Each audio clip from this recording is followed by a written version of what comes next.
Hi everyone, thanks for joining our live stream. Hello. We still set it up a little bit, so please wait a few minutes before we settle down and start.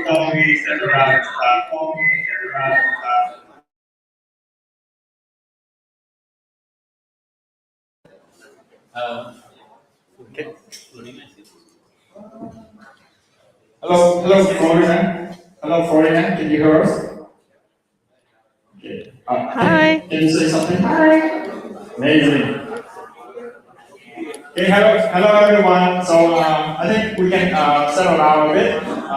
There's a lot of space over here. Can you guys a bit closer? Maybe better for the video and the image quality on the screen.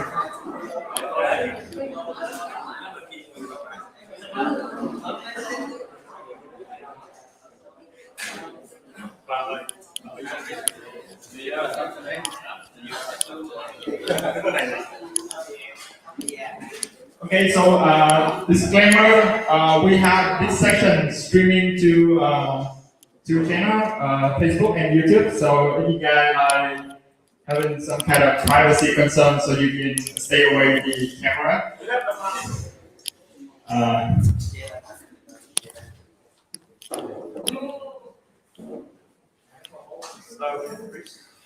Okay, so first start off, thank you for hosting us today, Chris, and everyone at Tyme. So first, we have some welcome speech from Chris. Hello, everybody. Just like to introduce and welcome everybody here today. So I'm Chris, and I lead Tyme Digital here in Vietnam. We've got 3 great speakers today, so we're really looking forward to this event. And glad to have events back open in Ho Chi Minh. But just a quick moment or two about Tyme. Oh, first of all, so logistics. So there's exits at the other end here by the lifts. There's a fire escape here, and the toilets and bathrooms are just at that end as well. So if anyone likes to use them, go ahead. And hopefully you've got the Wi-Fi password if you need it. Tyme, so we're a digital bank. We launched a bank in South Africa 2 years ago, and we're about to launch a new bank in the Philippines next year. So we're all really excited about that. We are one of the fastest growing digital banks, so much faster than N26 and Revolut, some of our admired competitors, but really strong growth and loads of opportunity. As of about half an hour ago, we've got 2.98 million customers, so just under 3 million, so celebration for us coming up soon. I just want to say we're a full stack bank, so we've got all sorts of technologies we're using, new techniques, new approaches, and if you want to know more, then head to the website and we'd love to speak to you some more. But that's it for me, so I'll hand over to the speakers today and I look forward to the event. Thank you. Thank you, Chris. So I would be the one who help connect everyone here today. My name is Dong. So we have 3 sections today. Actually, we have first section from Florina. Florina, say hi. Hi, Florina. So Florina is a Google developer relation at Google, more specifically Kotlin and Android. She's in London right now, right, Florina? And today's section we will start with Florina section on DataStore, and then we will have 2 other section, one from Trade and one from Home, right? And so first time out, Florina, this is your stage right now. Cool. I hope everyone can hear me. Yes. Yes. Loud and clear. Perfect.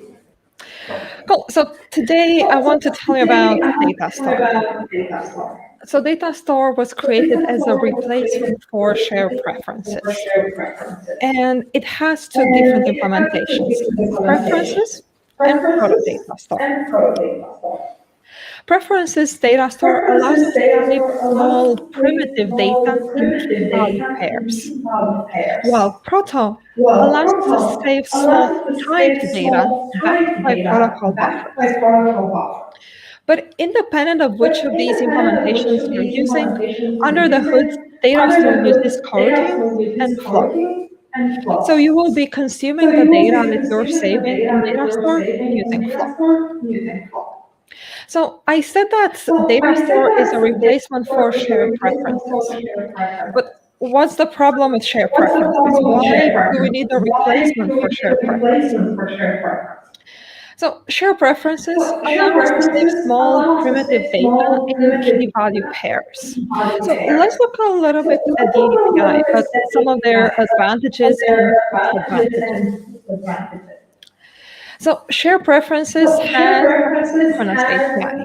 So we can do something like this, like get share preferences, and then you do edit, and then you put in where you have a key and a value that you're putting in.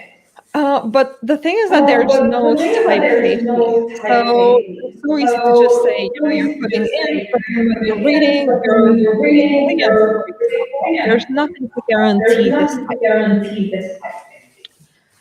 And then after you've put the value, then you either call apply or you call editor.commit. And if you're like me, you're completely forgetting what does which and what's the difference between these two. So editor apply allows us to save changes in memory immediately. So this is just in memory, but on disk, actually everything happens asynchronously. And editor commit changes data on disk synchronously. So this already makes things a little bit confusing. So SharedPreferences is a transactional API, but it doesn't actually have these strong consistency guarantees. There's this difference between saving data in memory and saving data on disk. And then it looks like it's safe to call on the UI thread because editor apply would save the data on disk asynchronously, but actually that's not correct. And similar editor.commit was like, okay, let's call this on the UI thread. Under the hood, it actually saves data on disk, so it does an IO operation on the UI thread, and you don't want that. And then it looks like it has this asynchronous API because editor apply allows us to save data in memory and on disk asynchronously. But I would say that this actually is not really correct. So actually, under the hood, SharedPreferences blocks the UI thread on fsync. So this fsync function is actually triggered when a service starts or stops, or an activity starts or stops. So you're calling something that seems to be okay, it just happens asynchronously, but you're actually introducing these small delays of the UI thread when you least expect. Then when you talk about asynchronous API, when it comes to reading data from SharedPreferences, it does have a register on SharedPreferences change listener, but I don't think we really use this function, first of all. And then this is actually only called when SharedPreferences is changed, added, or removed, and it will be run on the main thread. So you do have a listener, but actually this is still run on the main thread, so you're missing this type safety, this thread safety.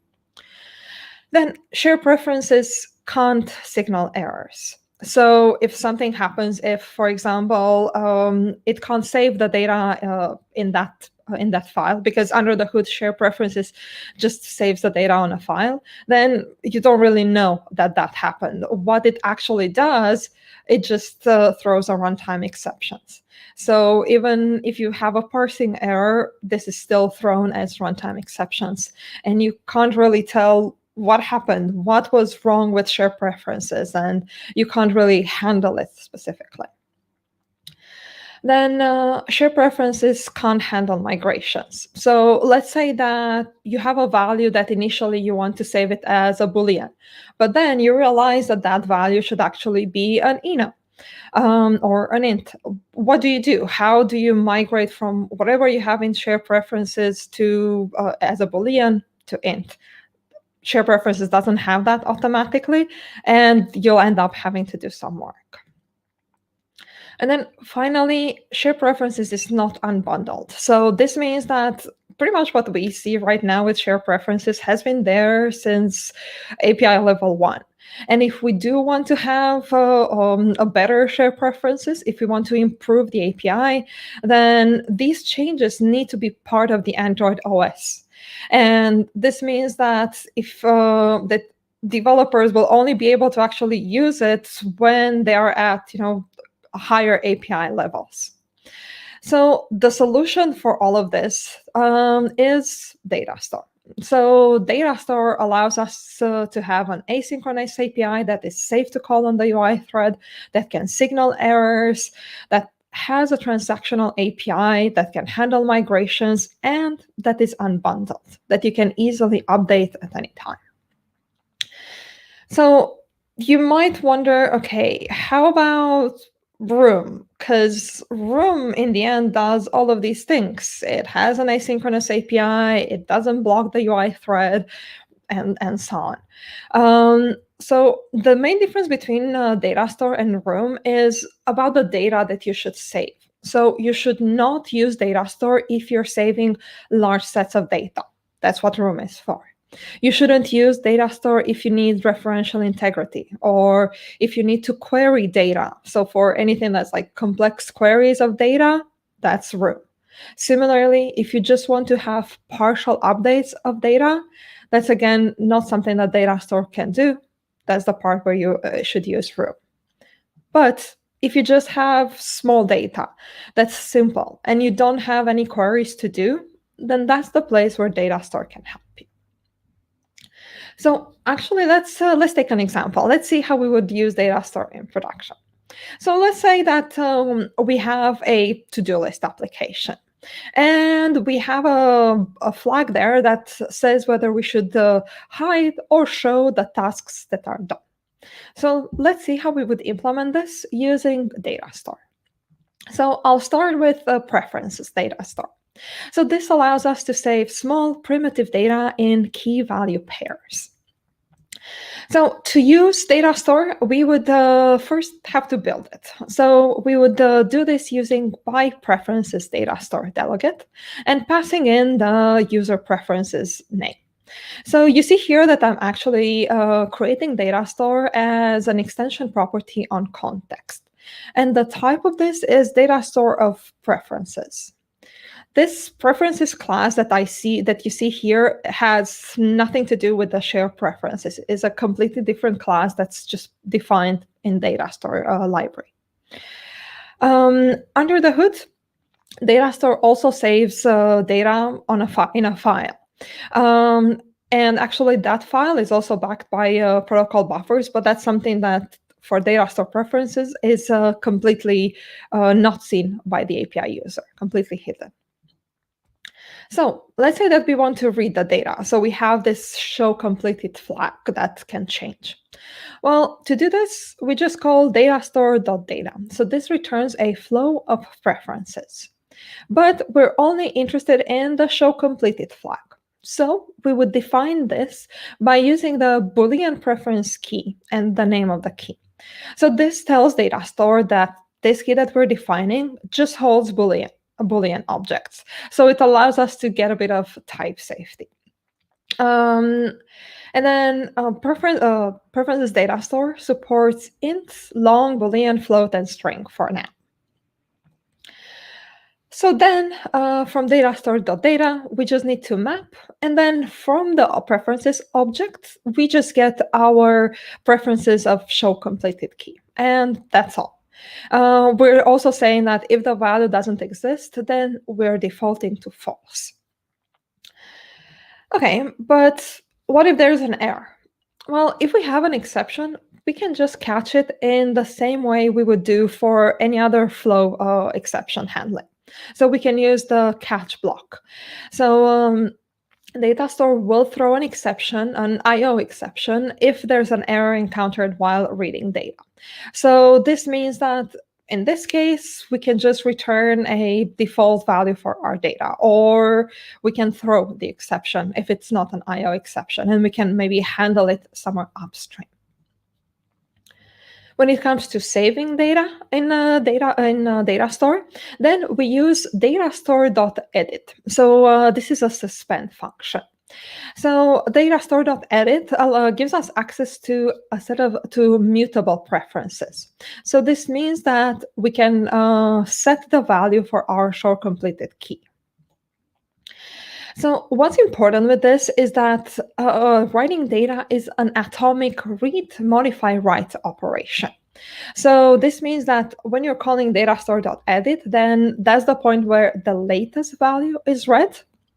And then in the preferences block, then you're modifying only that specific preference. So if you have multiple preferences, the others will not be affected. And then the preferences is written to disk. And only once the preference was written to disk, only then the coroutine completes. So this ensures this atomic read, modify, write operation. Datastore.edit can also throw an I/O exception if something happened while trying to write the data. So how about threading? So by default, DataStore does the work that's needed on dispatchers.io. So you know for sure that any writing or reading of the data will be done away from the main thread. But if you don't like dispatchers.io and you want to do use your own custom dispatcher, you can still do this, because when you're building the Preferences DataStore, you can also set a scope. So the scope, your own custom scope that should be used for reading and writing data with DataStore. Okay, but chances are right now in your application, you have SharedPreferences. So how do we migrate from SharedPreferences to Preferences DataStore? Well, to do this, we actually just update the Preferences DataStore builder. So this one also allows us to pass another method that's called produce migrations. And here we just create a list of migrations. In our case, we just migrate from SharedPreferences to DataStore. So we only need to create a SharedPreferences migration. Here we're passing in just the context and the name of the SharedPreferences file that we used. And that's it. We don't need to do anything else to migrate from SharedPreferences to DataStore. Because DataStore preferences uses a key value pair and SharedPreferences also has a key value pair system, then DataStore knows automatically how to handle the migration between the two. One thing to remember, though, when you're migrating from SharedPreferences is that you need to make sure that you're keeping the same keys for the values that you're saving. So, for example, the show completed key is the same key that you use with SharedPreferences. But DataStore also allows us to migrate from one version of Preferences DataStore to another version of Preferences DataStore. So what do I mean? Let's say that we had our update show completed. That was just a Boolean. You either show or hide. But maybe we want to save it in a different way. Maybe it needs to be an int value. Maybe it has to be shown based on some criteria. So initially, we defined a Boolean preferences key for show completed. Now, this should be an int preferences key. And then we will have to implement a migration. So we would implement a data migration object where we say that the old key was a Boolean preferences key. And then we only want to migrate when the data actually contains that old key, because if the user never set this preference, then we have nothing to migrate. Then, to do the actual migration, we would get the current data from the preferences. We would do whatever conversion we need to do between Boolean and int, and then we would save it. And that's it. Data migration also provides a cleanup method, but this is something that should be done for something outside DataStore. But in our case, because we just migrate from DataStore to another version of DataStore, there's nothing to do. And then we just need to update the list of migrations to also add the new migration. So to add Preferences DataStore to your application, all you need to do is add DataStore Preferences and DataStore Preferences core. Okay, but how about Proto DataStore? So Proto DataStore allows us to save small typed data backed by protocol buffers. So if you're anything like me and you've never worked with protocol buffers before DataStore, let's do a small crash course in protocol buffers. So protocol buffers are a mechanism for serializing structured data. It's small, it's fast, and it's simple. So with proto buffers, you define inside the .proto file your types. So in our case, we will have a user preferences message that inside contains a show completed Boolean. So actually what the proto buffers will do at compile time, it will create a class that's called user preferences with a field that's called show completed of type Boolean. But the cool thing with protocol buffers is that we can use complicated data structures. So for example, let's say that in our to-do list application, we also want to provide a sorting order. So maybe we want to sort the task by deadline or by priority or by deadline and priority, or we just don't want them to be sorted at all. So this means that we can create a sort order enum. And we can, inside our user preferences, we can have a field of type sort order. And that's it. So proto buffers will generate the enum for us, and user preferences will contain the sort order as a member. But now DataStore needs to know that this class exists. So, and to know how to read it. So to do this, we will have to implement a user preference serializer. Honestly, this serializer is going to be written exactly the same for every type of class you have. So for example, instead of user preferences, you would probably replace it with, I don't know, app level preferences that you would have, but the content would still be the same. You would need to read from an input stream and write to an output stream. But what you need to do here is also to define what's the default value. So what should happen if the preferences aren't there for the first time when the application starts. Then to construct a data store, this time we use the by DataStore delegate. And here we're passing in the file name and the serializer we've just created.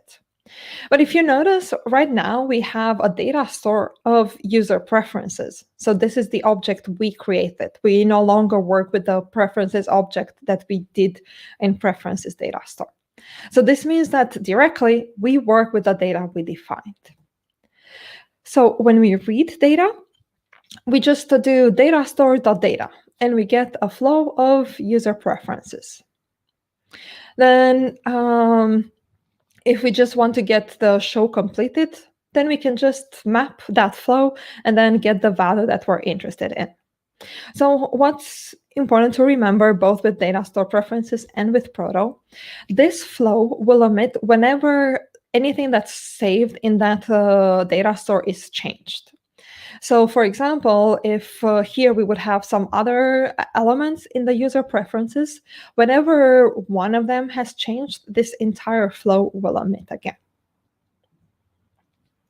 Writing the data is similar. It's an atomic read, modify, write operation. So DataStore exposes an update data suspend function.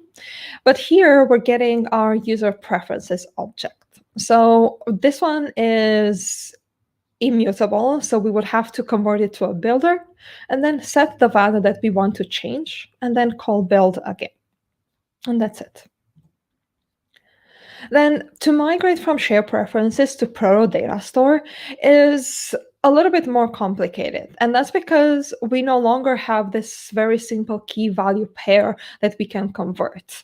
Now we would need to convert from a key value pair to something that's an object. So DataStore needs a little bit of help to know how to do this conversion. So we would implement a shared preference migration that gives us access to shared preferences and to the current data that's saved in user preferences. This migration is something that's run every time your app is starting or the data store is created. So this means that we first need to define how to migrate from the shared preferences to the current data. But I said that this is run every time a data store is created. So we would end up in something like this. So let's say that we have a short completed flag, and then in shared preferences, we have it saved as true.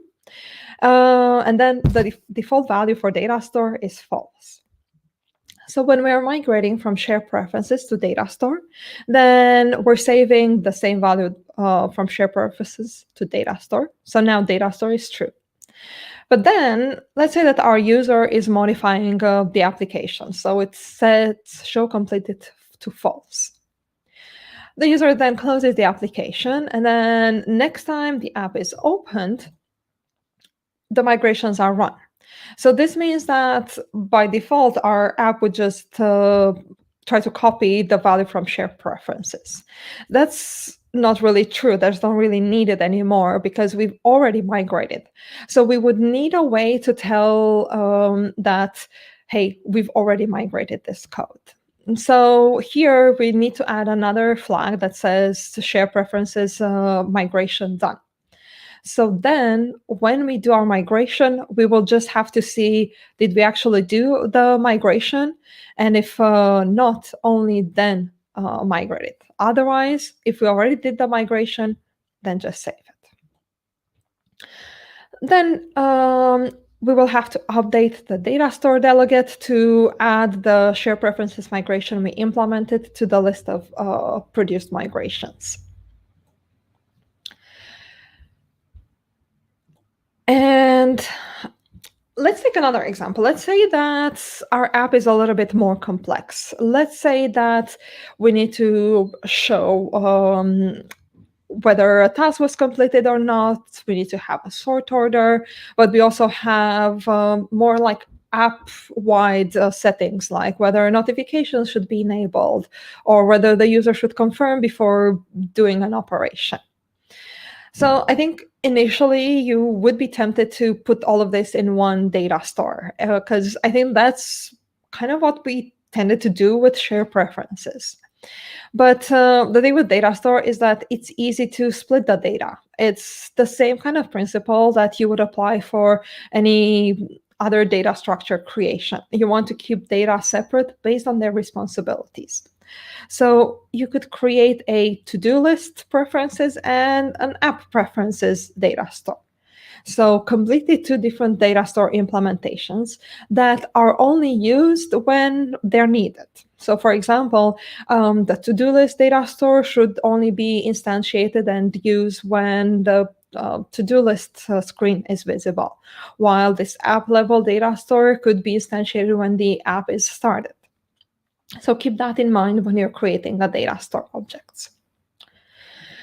Then Proto DataStore, to start using Proto DataStore in your app, you would add the data store dependency in your build file. So right now, a data store is at alpha 08.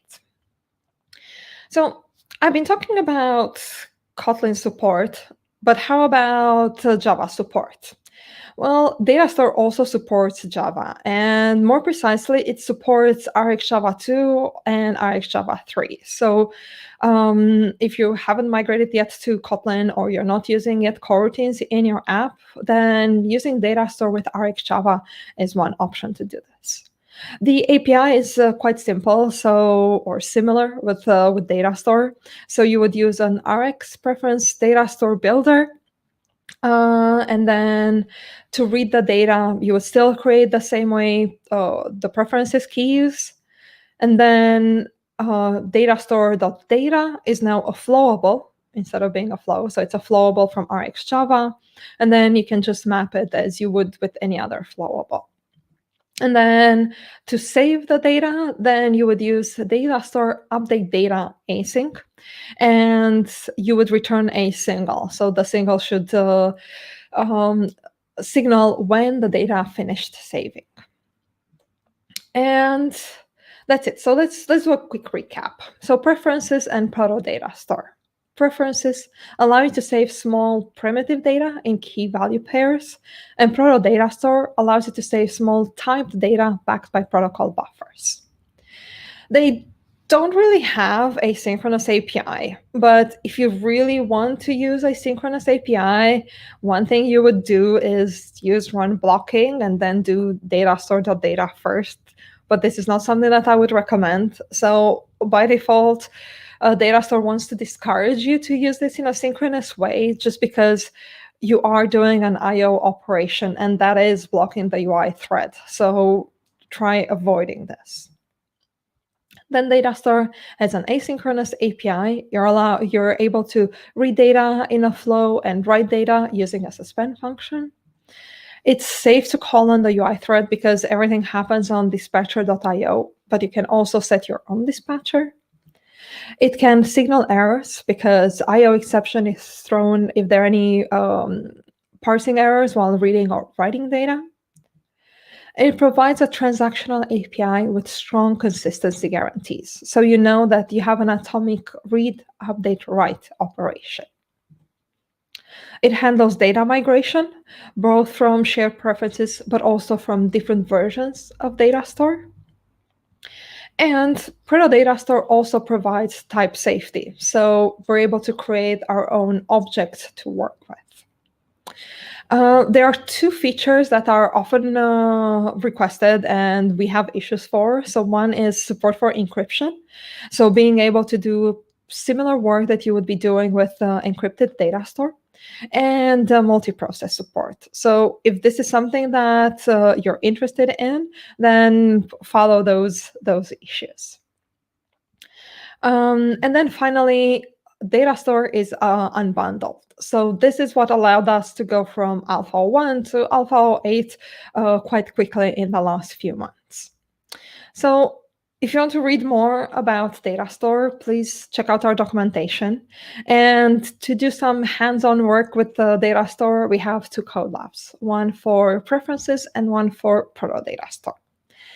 And that's all I had for you for DataStore today, but I want to hear any questions you might have.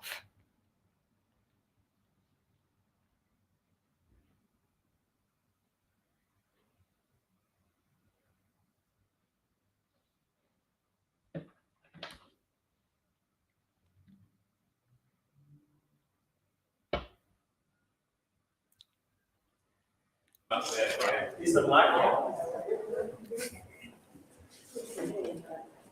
Okay, so Florina, we had one question from here. So hello Florina. So first of all, I want to say thank you for your very fantastic share. Oh, please unmute. I can't hear if you don't unmute. Okay. Do you hear me, Florina? Yes. Hello. Okay. So I just want to say thank you for your very interesting share today. Yeah, I've learned a lot of things. So actually, I've got two questions for you because the DataStore is actually new to us, right? So we have been using SharedPreferences for a long time. So the first question is, we are planning to build a new project using, maybe SharedPreferences is now stable. And we say that DataStore is in alpha version now, right? So we want to ask that if DataStore now is stable enough for that, so that we can use in near future for our new project. As the first question. I would say yes. Actually, we're planning a beta version really soon. So with beta, the idea is that the API won't change, and we will only make any, bug fixes that are very, very critical. But we don't expect that. So I would say that DataStore is going to be in beta very soon. So maybe by the time you actually start the project, it's already in beta. And then usually we're planning only a couple of weeks between beta and RC. Yeah. Okay. Thank you. So I have another question. Actually, it's a little bit the behind the scene, the mechanism of DataStore. So we have known that SharedPreferences is using XML5 to save the data, right? The key value data. So I will ask that the DataStore how it saves data. Is it just like SharedPreferences? Yeah. It's actually using a Proto file under the hood. So independent on whether you're using Preferences DataStore or Proto DataStore, under the hood it's using a Proto file, and yeah, the data is saved there. Okay, so it means like if we reverse engineer the APK, so we can see the XML file in SharedPreferences, right? So for this store, you save it in here. Yeah. You would still be able to see the Proto file. If you want to hide it completely, then you would need something that's encrypted. Okay, thank you. We have a question from here. There's some question on YouTube. Okay, so we actually have question from YouTube. So you can see the question on screen right now. I'm trying to read it loud.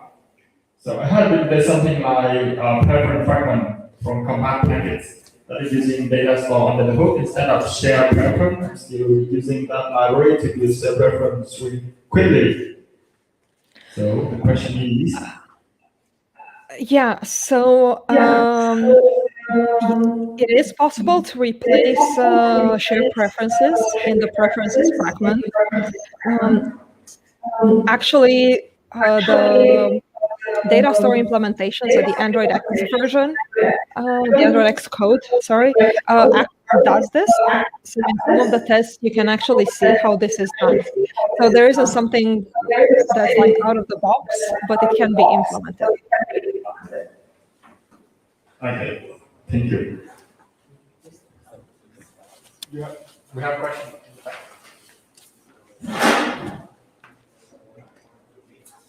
No, I think there is maybe one more. Okay, so we pick one more question from YouTube stream.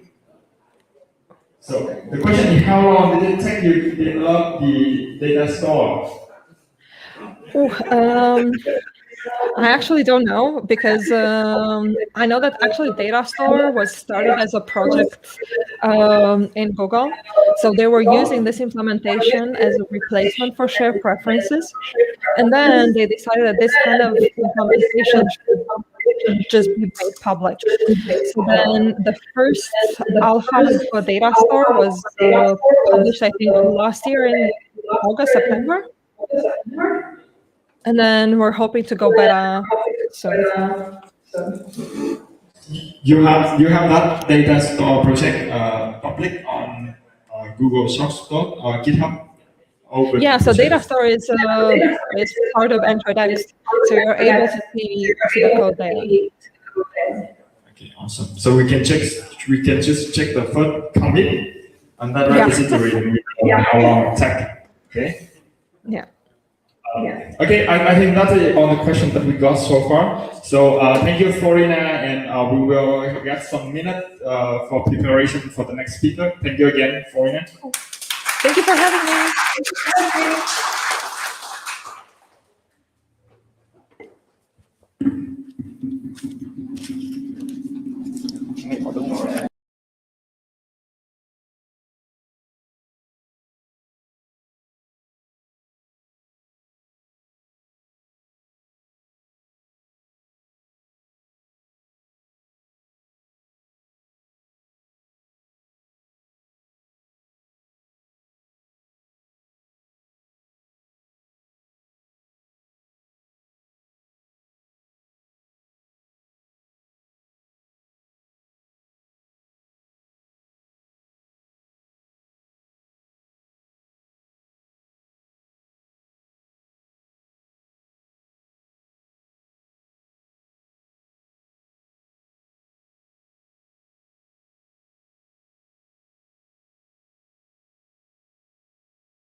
Sorry,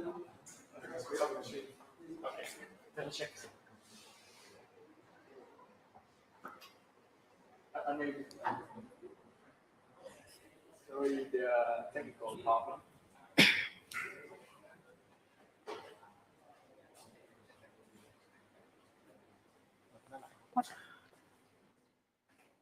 Okay, let me introduce first. So, my name is Thủy. You can call me Yo-Yo, and I'm here because I am a woman and love sharing knowledge.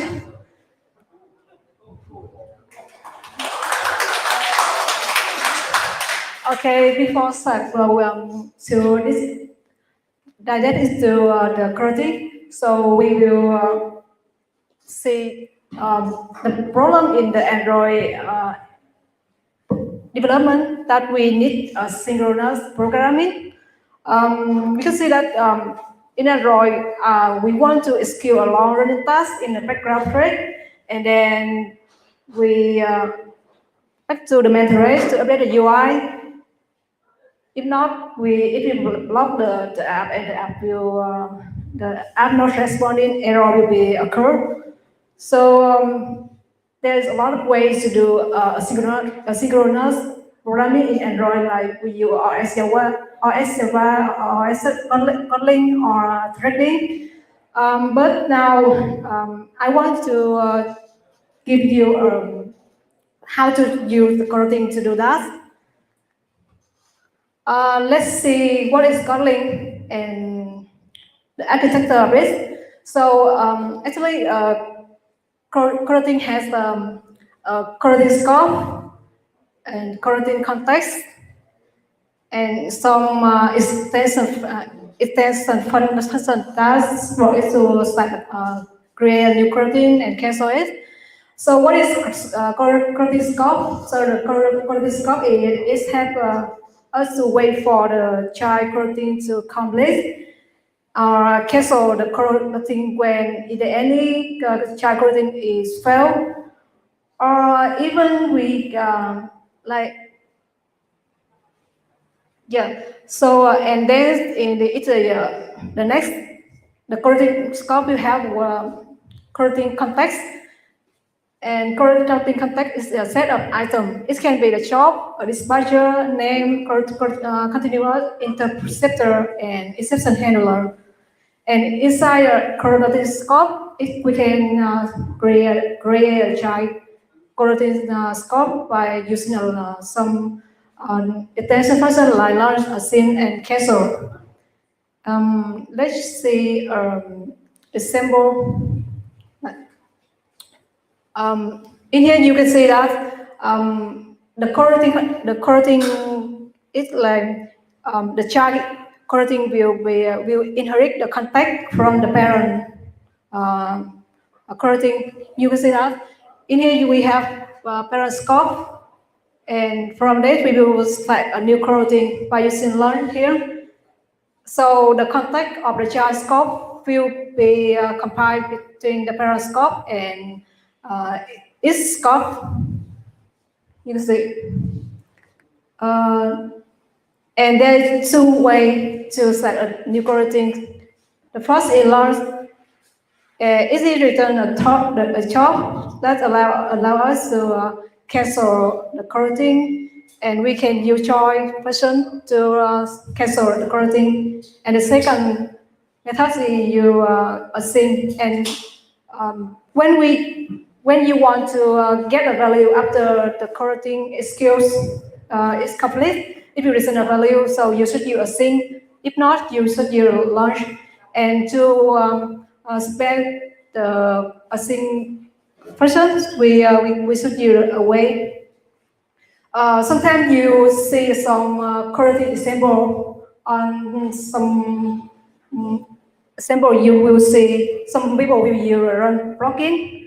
So it is actually we should not use it in your production project, because it will block the current project, and it will cause maybe the app not responding, and it slow the benefit that the coroutine provides us. So if you want to run blocking test, you should use it on the main function of the Kotlin, or use it in the unit test. Yeah, let's take a look at the example of the coroutine here. In here, we use run plugin to start a new coroutine, and you can see that we start another coroutine inside it. The job 1, job 2, and job 3. And in the root coroutine, we will join the job 1. It means we will wait for the job 1 to finish before the run plugin to finish. In here, and when after we start inside the job 1, we will start another job 2, and job 1 will wait for job 2 to finish, and inside job 2 we will start another job, the coroutine. I call it job 3, and you can see the result in the right side. So you can understand. Let me explain why is the result like this. Next slide. Okay, so assume that the coroutine will have the coroutine context will have one dispatcher, and it has one thread pool. It had 2 threads, thread 1 and thread 2. And when we start the coroutine for the job 1, here is the coroutine 1. And then we will start the coroutine 2 inside the coroutine 1. So the thread 2 is free, so the dispatcher will let the coroutine start run on thread 2. And in the previous slide, you see inside the job 1, we will call job 2 .join. So it means we will wait for the coroutine 2 finish. So the coroutine 1 will be released the thread 1, and then it will take the dispatcher will let the coroutine 3 to run on thread 1. And here you can see that when the job 1 wait for the job 2 to finish, it means the job 1 need to wait for the job 2 and job 3. Yeah, I mean it's the child coroutine of the job 2 finish before the job 1 finish. So in here you will see that the coroutine 1 will wait for the coroutine 2 and coroutine 3 finish before it's finished and run on the thread 2.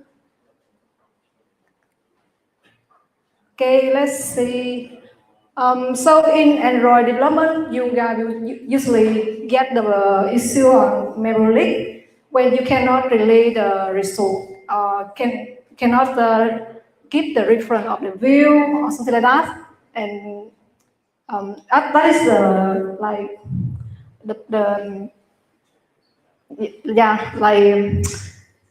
it's hard to solve out. You usually got it in Android development, but with the coroutine, it is fewer memory leak.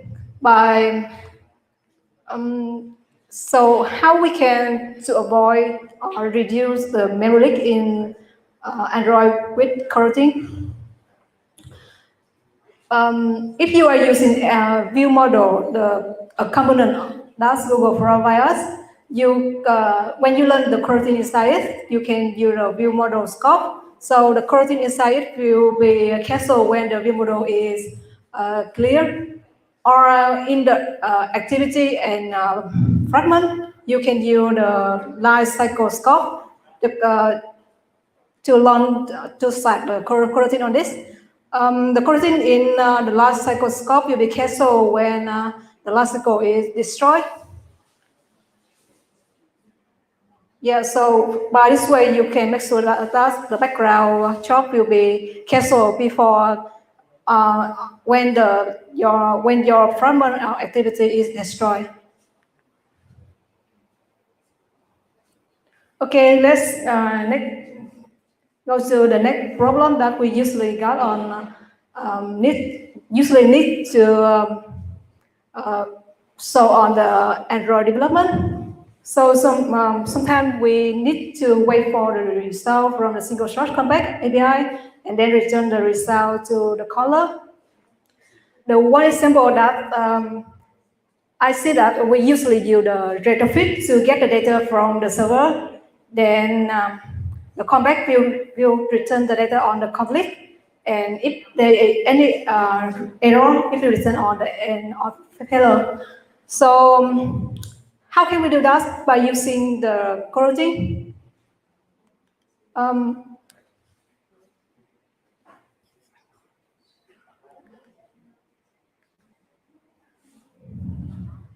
Yep. So the coroutine provides the span coroutine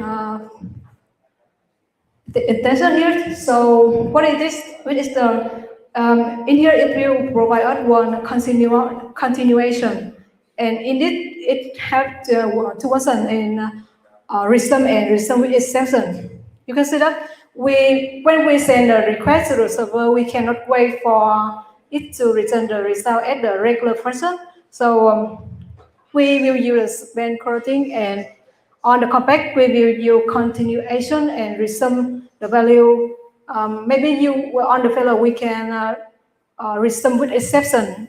Then the in the column it will check and show the error message, something like that. And on the response it's success, so we will resume the value to a column. So how about the multi-shot callback API? Simple, it does when you want to download a big image and you cannot get the result at the one time, and you want to have a view on a progress on the view itself, a person of how many percent that you download the image.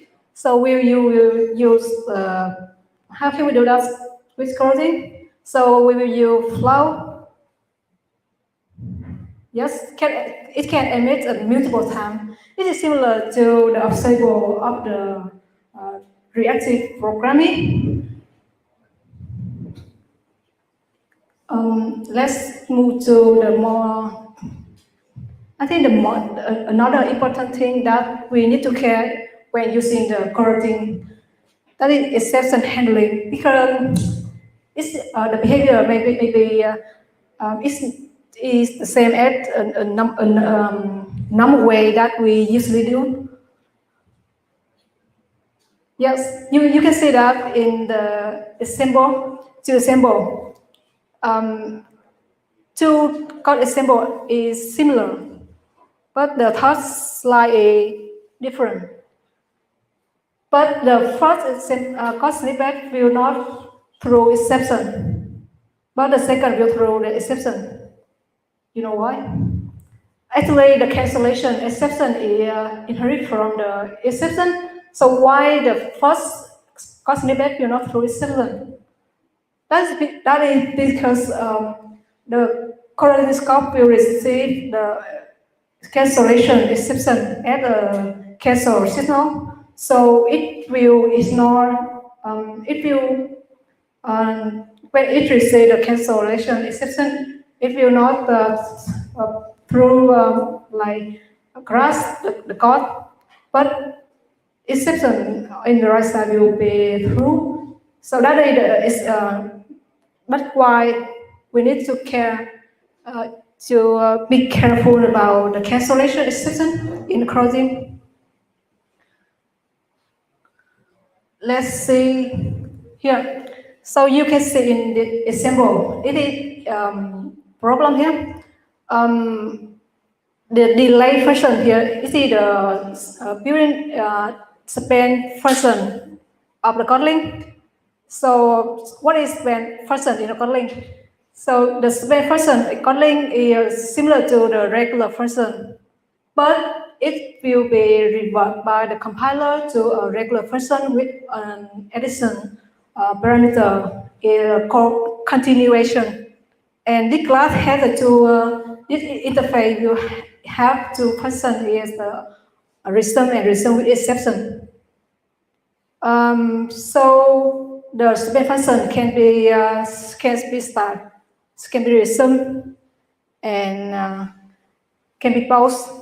So in here in this code example, you can see we set a new coroutine, and indeed we have a try catch exception here. So when the job is canceled at the here, so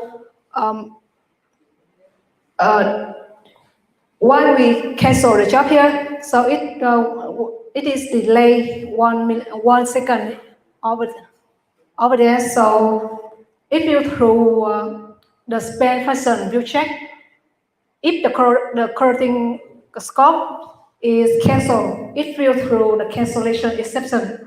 So if we try catch the exception here, so we will lose the benefit of the spend function, and the coroutine is still running, will be print. So if we don't try catch the code like this, maybe your Android application will be memory. Yeah, let's check the next example. So how can we solve this problem? So we should avoid to try catch the exception, but specific, or if we don't know the specific exception that your code through, you should check if the exception is cancellation exception. You should throw it again to the parent coroutine.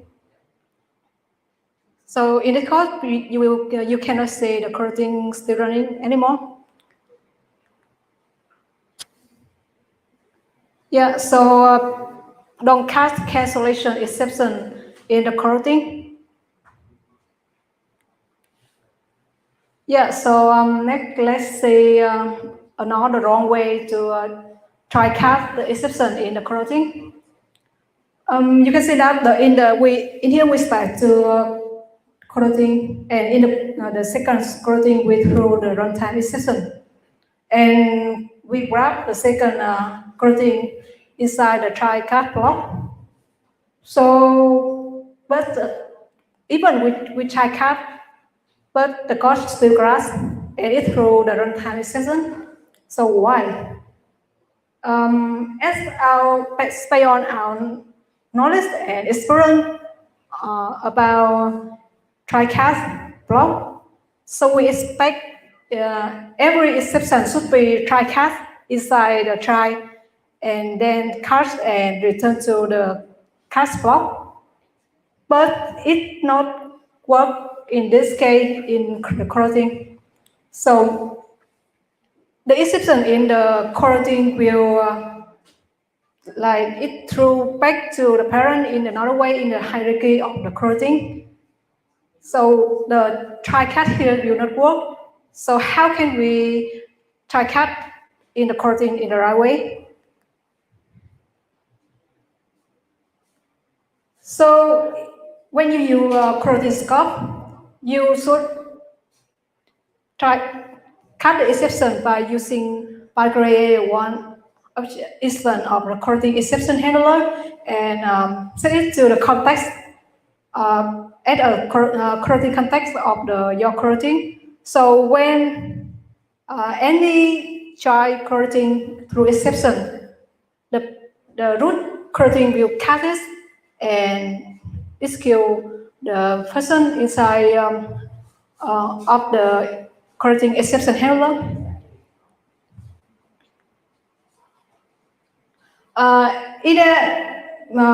There sometimes you will have a wall screen and you have a UI component.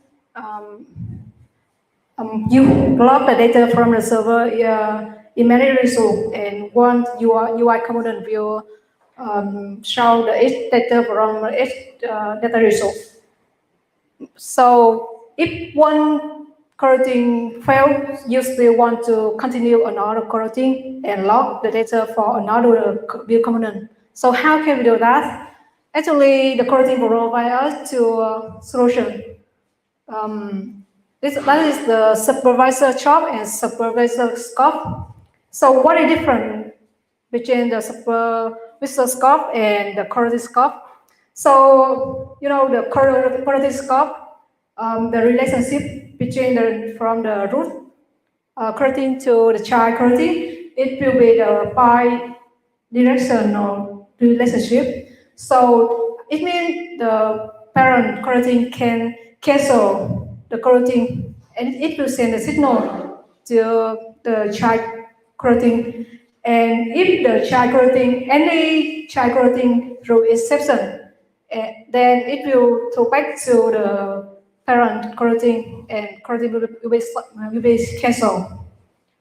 But with the supervisor job or supervisor scope, it will only propagate on the one way. Like the parent can cancel the coroutine in from parent to the children, but from the children to the parent is the work. So in here you can, if you have more than one coroutine, and you handle the error in the child coroutine. So if any the child coroutine is cancelled, another coroutine will keep running. So it is different with the coroutine scope here.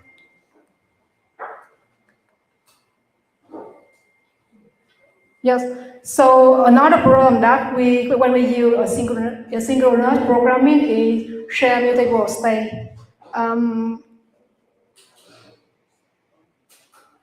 Okay, the problem here I can give you is, for example, we have one log synchronizer, and we will add log to the queue, and we set the schedule for the send log to server. So the send log to server will run asynchronous on by using coroutine. So for example here, we add log 1, 2, 3, and then the server log sends log to server will be stacked, and it will send the log 1, 2, 3 to the server. But why we send the log to server? So another add log will be insert the new item to log 4, and after the send log to server finish, it will clear the log. So the log 4 is never sent to the server. So how can we solve this problem in the coroutine? Actually, the coroutine provides a new text. So it had to person a log and unlock. But actually here I use the with log. It is actually a try log and finally unlock. To avoid we forget to unlock after log. So it's the very useful extension of the mutex that we can use. Yes, that is on my sharing today. So before I finish, I want to remind us, be careful when you handle exception on the coroutine, and be careful when you the coroutine scope that you in your fragment activity. And yeah, that's all for my sharing today. Thank you. So do you have any question?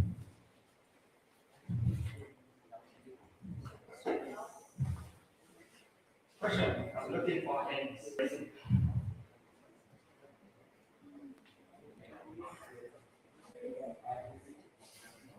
1, 2, 3. No questions. Good luck, Okay, so thank you, Thầy, for the section. So let's have like 5 minutes break time before we jump into the next sections from Hong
Bạn lên mở hỏi vậy, lát nữa em hỏi lại. Bảy, lát Hân lên á, em hỏi quá trời cho anh.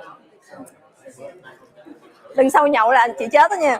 Ghê vậy hả? Có vụ đó nữa hả? Bạn nhậu của em hả? Bạn nhậu của em mà. Thì hỏi em thì lần sau nhậu thì chết thôi. Bạn có làm cái gì nào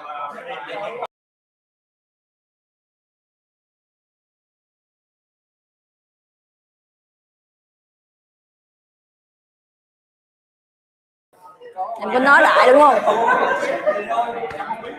Cố lên. Con thằng cứ nhìn xuống anh, Rồi anh có chỉ em không? Không. Em làm gì? Ủa?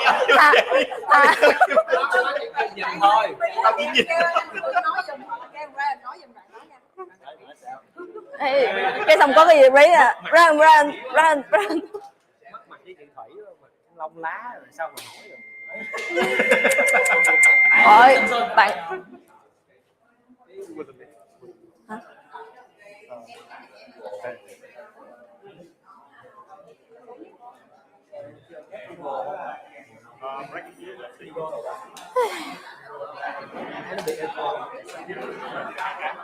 Có bình 2 cái hả?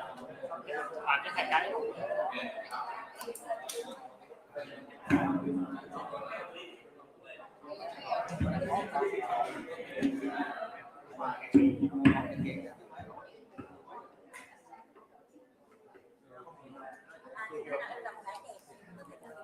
Anh biết ra đừng nói chứ. Đáng lẽ là phải nói. Mỗi lên một giờ tiếng tạo đáng nói rồi nhấn nút đỏ lên. Có kia chưa? Ra Nó hỏi em xỉn thì đâu? đừng đầu làm chuyện ấy. Hôm nay team Android đủ hết không? Hả? Hôm nay team Android em đủ hết không? Không đủ anh. Không đủ. Đủ mà. Có đủ đâu. Sao Nhiêu đủ? đây người nhìn đã thấy không đủ rồi. Có mà Minh Hồ nó có sửa được cái test của Android mà. Đủ. À. Hai anh phỏng vấn em là không thấy có mặt rồi nè. Buồn không? Phỏng vấn anh phỏng vấn em mà. Còn hai anh nữa, hai anh Android nữa. Không phải anh thật phỏng vấn. Này. Anh Thư với anh Danh nè. Thấy không? Thư đâu? Thấy không? Buồn không? Buồn quá. Thôi em đi về.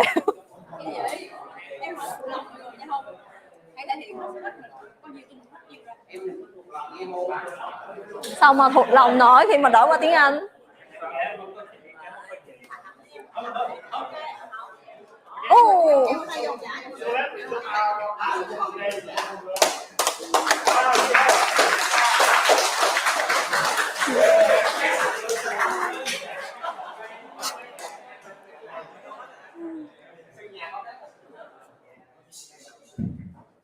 Hello everyone, I'm Hưng, Android developer from Tyme Global.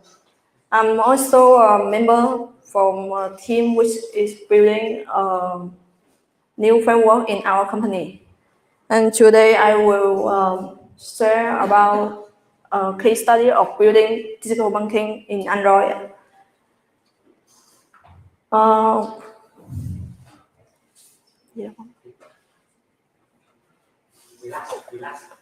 Okay.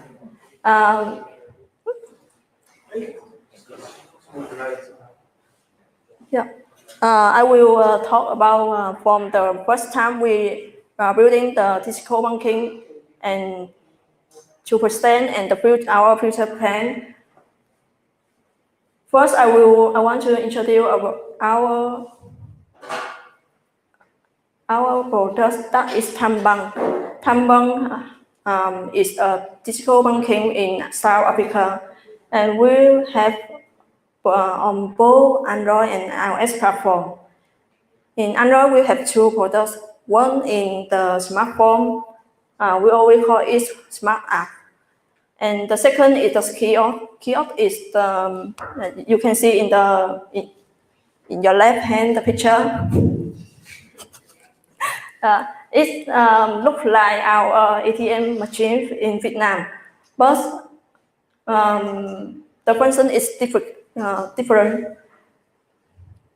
User can go to the kiosk to create an account, and it can print the debit card in your right hand picture.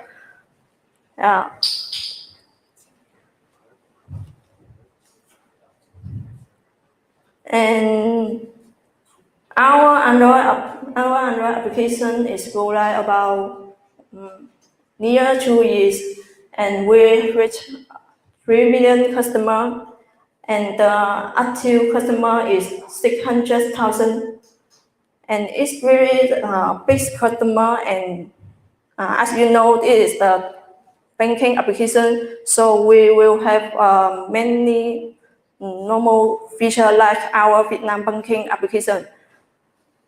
And to build many features in the same time and easily to maintain and deploy, we need to have a structure, and we choose the MVP and green architecture.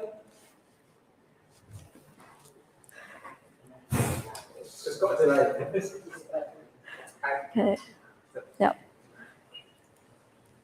And with green architecture, we can separate our code in 3 layers, like the UI layer and data layer and domain layer. And this is really useful for us to deploy many features in the same time and test, maintain, and we can easier to implement the unit test and the automation test. We also use other framework and library like the RX Java, Docker, Kotlin. As our application was built in the long time before, so the new class we will use in the Kotlin, but the old class is still in the Java. And we also use the Firebase to checking the performance, class analytics, and analytics. And that's protector to secure our APK file and exploit the static analytics. We also use the retrofit Cucumber to implement the automation test and the bottleneck.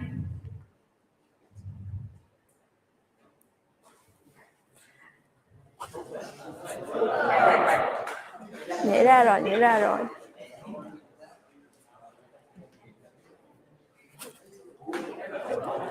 Bị chồng.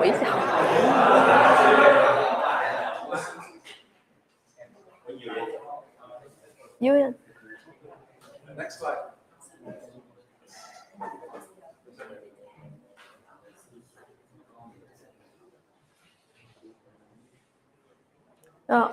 And as you know, every Android application is clear about the security, and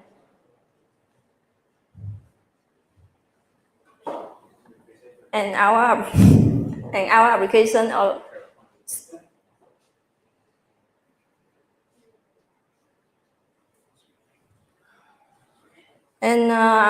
our application is the banking, so we really care about the security, and we apply something to protect our application, like use the HTTPS certificating and encrypt our user sensitive data, and we will not lock our user data to the analytics. And we use both the products and test protector. And we always have the pen test in our application. And our company always have some course training and steering security for our employee. Tyme still have many things to improve, like the automation test. The automation test in kiosk is cover more than 80%, but in the smart app is only 30%. And as I know, we have a plan, and our business team agreeing to implement the automation test for the new feature. And as I know, in the last spring, we have 2 teams is starting to implement the automation test for their new feature. And I think it will increase our automation test in the near future. And the next one is when we need to release the new version in the Play Store, we need to manually upload our APK file to the Play Store. And our company have planned to have a CI/CD to auto upload it to Play Store.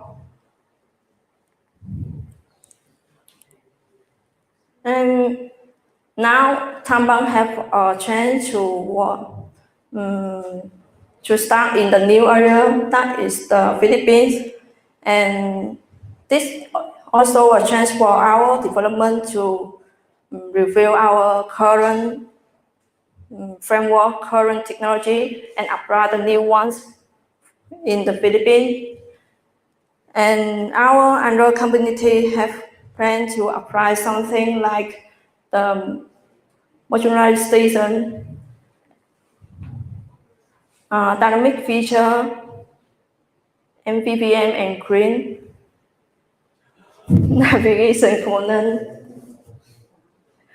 Kotlin TSL, and data writing,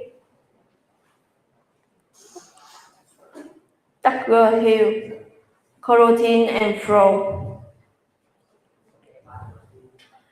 We have planned to use the KMM Kotlin multi-platform mobile, and we think it is good for us to learn about the business logic for the both iOS and Android. And it will stay about 30% the development time. And we have a small demo in the KMM.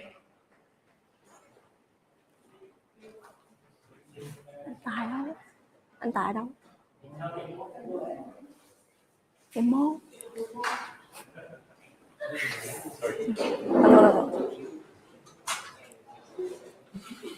Demo.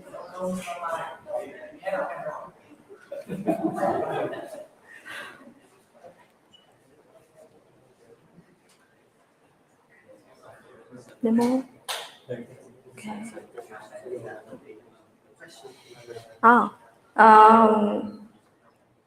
Okay.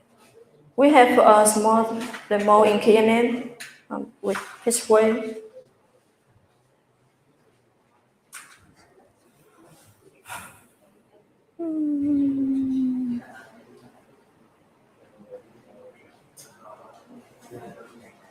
Yep.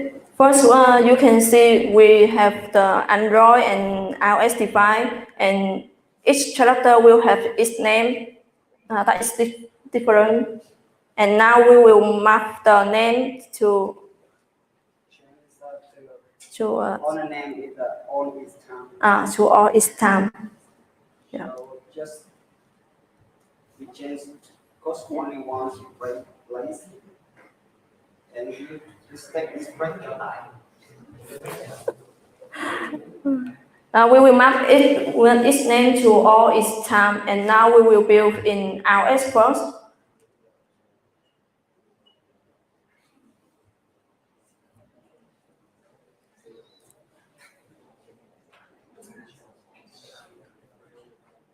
You can see this is the Kotlin file.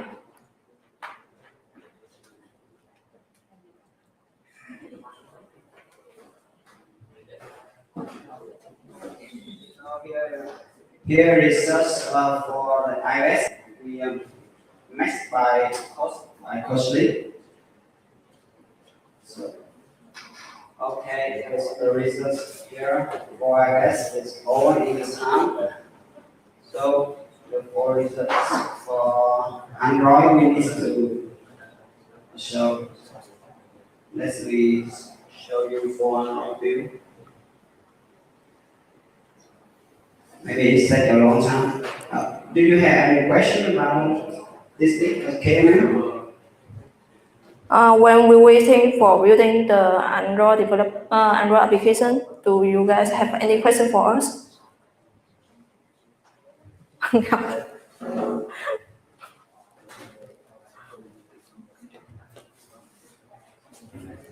Đúng vậy. Hello, anh Ngọc. I have a question. I saw that you mentioned pen testing, right? Pen testing, okay. Yeah. So, do you usually use third-party framework or use any do it manually, and would you recommend any framework or tool for pen testing? We have a security team for pen test, so we don't do it in mobile team. Okay, thank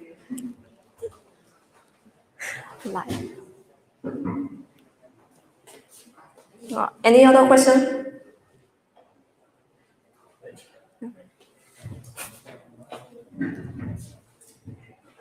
So could you share us some experience about developing an banking app? Because I think it will be very interesting. And what feature or something that's make a banking app different from the other apps on the Google Play Store? For example, I developed some app for an e-commerce or chatting, so I want to know some unique feature about the banking apps.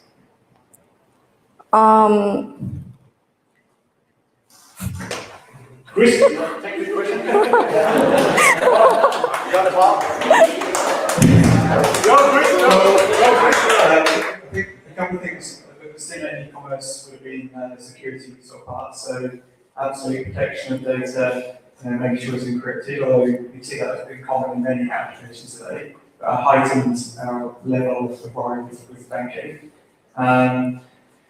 And the same sort of thing for hiding things in logs from developers as well. So all those things come into play, privacy as well. Again, it's not really particularly unique to banking. E-commerce would be very similar now. I think what's truly unique about the banking apps now. I mean, so many of the lessons learned in banking around security have been reused in other industries today.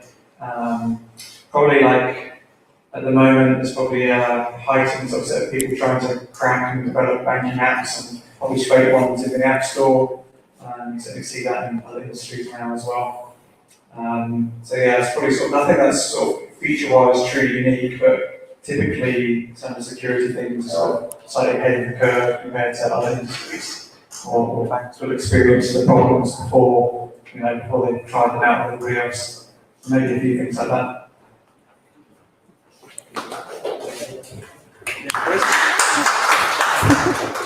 Thank you. Any other question? Say something about the demo. Okay. First, we have to approve how to build the Android and the iOS app. Before this, the KMM, we just maybe framework cross-platform by the React Native or Cluster, something you choose it. First, the React Native or Cluster have the code. Right? We need to update the cross-platform framework and follow the Android or iOS framework updates. Because the Kotlin multi-platform is improved this, we just focus the domain logic. So we apply the green aspect. So the Kotlin multi-platform just apply the use case layer and the repository layer. So we don't cost anything about the cross-platform use the Kotlin multi-platform for the UI. It's the influenced by to tie a framework. So we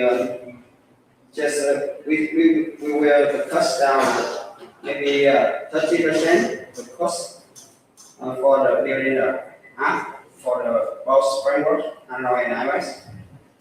That's the targets we want to get. So you say the example here, we just change only one frame here. So we test the effects for both frameworks, iOS and Android. This is cool.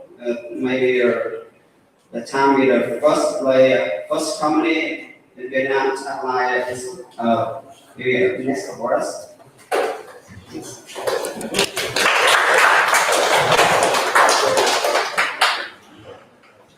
Do we have any questions for us? Okay. Since you mentioned the clean architecture, so how can I say? How happy are you with the clean architecture and what are some of the key things to apply successfully? And how big is the app, by the way? Okay. So currently we are normally when we apply the clean architecture to the building app, we just separate the three tier layer one, UI, domain, and data. So by the time we must separate. We have too many features built at the same time. So we separate in the vertical feature. We just see here. Okay, this is more.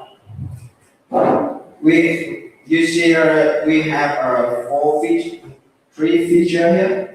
So in every feature we have the separate the data and domains, pre-layer, but for only feature.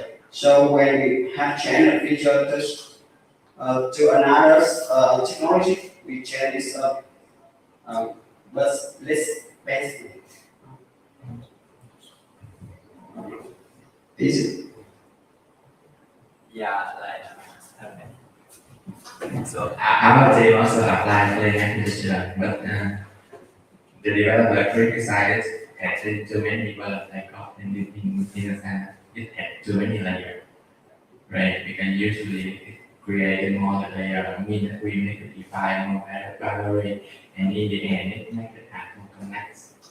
So I like to how the team enjoy it, like they like architecture. And also the architecture will be scalable in different way, right? Either like how easy is it to implement a new feature, and either in triple internal. I don't know. When you have some feature that require that you change in multiple layers, right? But all the time, like when the data structure base level is changed, the change will be cascaded through multiple levels, and maybe it could be helpful if you can share some of the experience that you go through the thing. Because I guess the main objection to the architecture. Can I say something about that one? Yes, sure.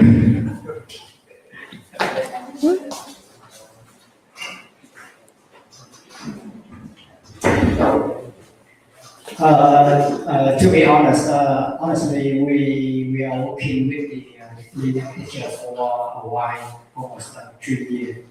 So, in my opinion, yes, at the first time we do the things with the clean architecture, we are not happy anymore. Because applying clean architecture means that you increase the capacity of your application by adding more layers. But if we think that we will follow the product for the long way, it means that at the first time it seems like it's make more work for the developer, but in the long way, the Lean architecture will help you guys to scale and maintain your application. Because when the Lean architecture, the idea behind the scene is you split the things to different layers so that each layer will do the same things at least. So it's very simple to scale and maintain your code, but it's very take more effort to develop at the first time. So that's our sense when we develop the clean architecture. It's just like a trade-off. If you want to go fast, maybe you can skip it and use other technology. But for the long way, I think the clean architecture is the suitable way to experience.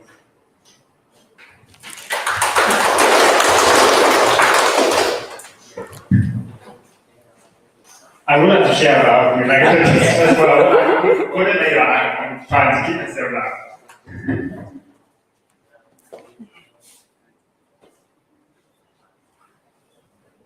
now. Any other question? Yeah, okay.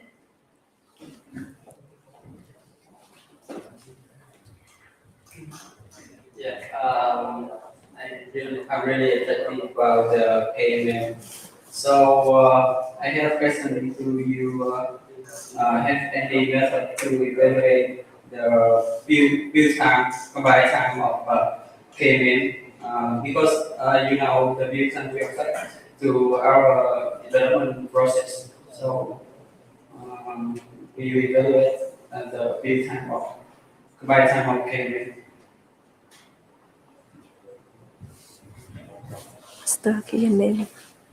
So we have to review the build time. And the modularization is maybe the first, I guess, we'll focus. When we separate the app for follow the modularization, you can read. So we change the cost in the feature A, simple. It must make the view if you don't change. So we have two modules, A and B, right? So we have changed the code in the module B. So the module A don't spy virus again.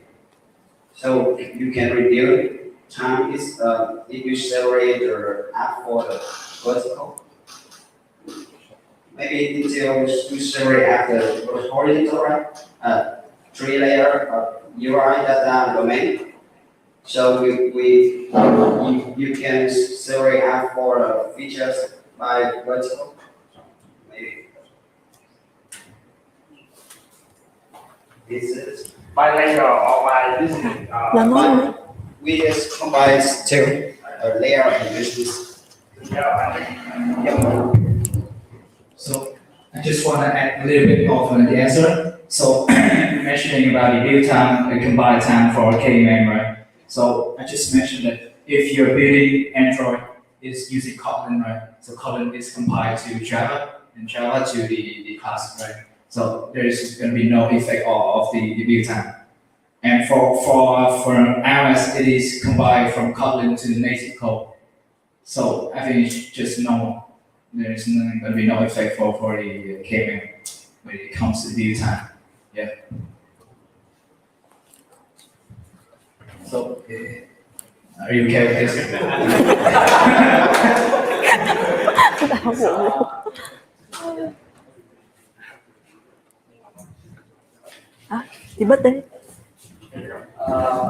My question is focused on how it's built.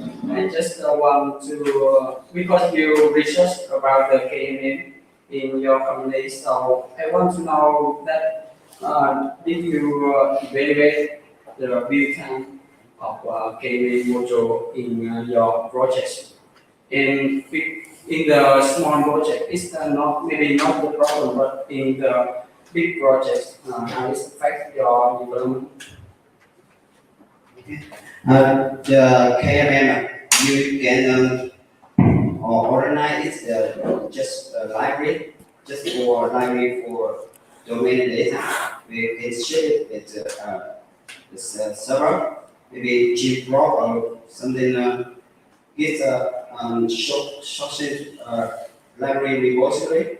So Android and iOS of a UI can list import this library, so you can use the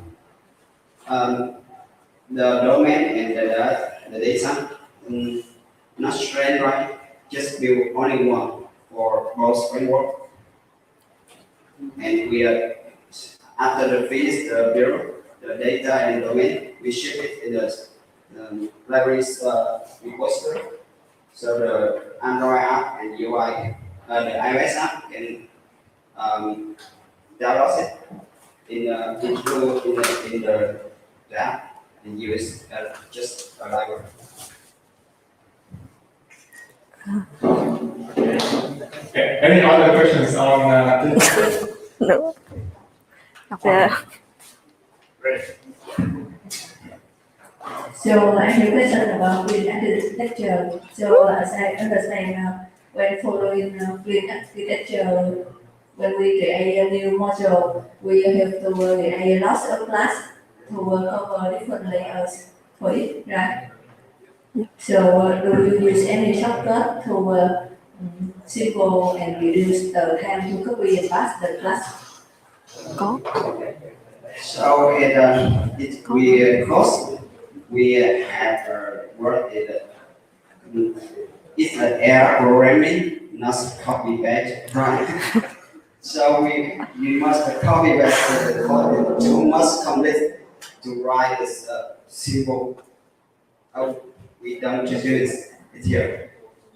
So instead of copy and paste, and you just create a new class and then copy from. Okay, we have a template, the plugins template for Android Stereo. We create maybe a use case or repository. We just use the plugin templates. So is it a public template or private template? And can you see? Okay, let's share your mail and. Thank you. Okay, so I think we will just resume our presentation, and then we can push the question and answer in the networking area, right? So that we can close the stream on the internet right now. People are streaming. Okay, you can just resume your work on the presentation, right? That's all. That's all. Okay. So I think we can just close the stream so people can start like asking questions freely. Done.